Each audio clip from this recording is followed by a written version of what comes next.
اندھیری اسکرین، خاموشی، پھر ایک سوال جو دل کو چیر دے۔ جب حق اور باطل آمنے سامنے ہوں گے تو کون کھڑا ہوگا حق کے ساتھ اور کون فتنہ دجال کا حصہ بن جائے گا؟ نبی آخر الزمان صلی اللہ علیہ وسلم کی آواز صدیوں کا فاصلہ چیرتی ہوئی، دجال کے پیروکاروں میں عورتیں زیادہ ہوں گی۔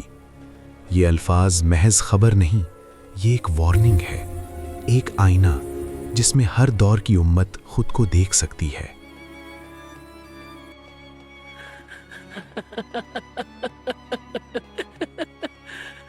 فتنہ دجال قیامت کی سب سے بڑی آزمائش۔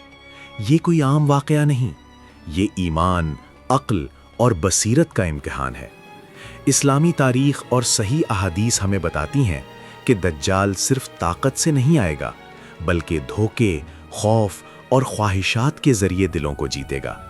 اور اسی تناظر میں رسول اللہ صلی اللہ علیہ وسلم نے ایک نہایت سنجیدہ حقیقت بیان فرمائی کہ اس کے ماننے والوں میں عورتوں کی تعداد زیادہ ہوگی۔ کیوں؟ کیا وجہ ہے؟ اور اس سے آج کے انسان کو کیا سیکھنا چاہیے؟ یہ دستاویزی کہانی کسی الزام کے لیے نہیں، بلکہ سمجھنے، سنبھلنے اور بچنے کے لیے ہے۔ صحرا کی وسعت، گرد آلود ہوا، اور ایک ایسا فتنہ جس کی مثال نہیں۔ رسول اللہ صلی اللہ علیہ وسلم نے فرمایا، آدم علیہ السلام سے لے کر قیامت تک دجال سے بڑا کوئی فتنہ نہیں۔ صحیح مسلم۔ دجال ایک انسان ہوگا، ایک آنکھ سے کانا، غیر معمولی صلاحیتوں کا حامل۔ وہ بارش کا حکم دے گا، زمین کو سرسبز دکھائے گا اور بھوکوں کو کھانا دے گا، لیکن یہ سب اللہ کی آزمائش ہوگی۔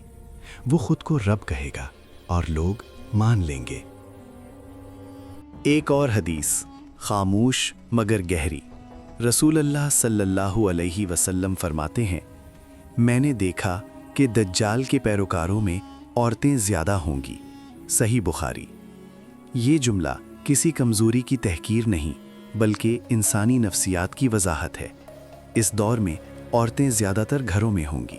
معاشی دباؤ، خوف، اولاد کا تحفظ اور روزمرہ ضروریات۔ دجال انہی کمزوریوں کو نشانہ بنائے گا۔ قحط کا زمانہ، بھوک، پیاس، مایوسی۔ احادیث بتاتی ہیں کہ دجال کے زمانے میں کچھ علاقوں میں شدید قحط ہوگا۔ وہ کہے گا، میری اطاعت کرو، میں تمہیں رزق دوں گا۔ ایک ماں جس کی گود میں بھوکا بچہ ہو، ایک عورت جس کے پاس کوئی سہارا نہ ہو۔ یہاں ایمان کی نہیں بلکہ صبر کی آزمائش ہوگی۔ بعض عورتیں اپنے ایمان کو بچانا چاہیں گی، مگر خوف انہیں توڑ دے گا۔ نبی صلی اللہ علیہ وسلم نے فرمایا، ایک مرد اپنے گھر سے نکلے گا اور واپس آ کر دیکھے گا کہ اس کی بیوی دجال کی پیروکار بن چکی ہوگی۔ مسند احمد۔ یہ منظر محض ایک واقعہ نہیں، یہ ایک وارننگ ہے۔ گھر جہاں ایمان کی پہلی درسگاہ ہوتی ہے، وہیں فتنہ داخل ہوگا۔ اس وقت علم، بصیرت اور مضبوط عقیدہ ہی بچاؤ بنے گا۔ اندھیرا گہرا ہوتا ہے، دجال کا جادو اپنے عروج پر۔ لیکن پھر ایک اور منظر، کچھ مومن عورتیں، کمزور نہیں، ڈری ہوئی نہیں، وہ قرآن کی آیات یاد رکھتی ہیں۔ سورۃ الکہف کی ابتدائی آیات، نبی صلی اللہ علیہ وسلم کی سکھائی ہوئی دعائیں۔ وہ کہتی ہیں، ہمارا رب اللہ ہے اور ہم اسی پر ثابت قدم ہیں۔ یہی اصل کامیابی ہے۔ دجال سب کو نہیں بہکا سکے گا، صرف انہیں جو علم اور ایمان سے خالی ہوں گے۔ فتنہ دجال کسی ایک جنس کا مسئلہ نہیں، یہ ایمان کی کمزوری کا مسئلہ ہے۔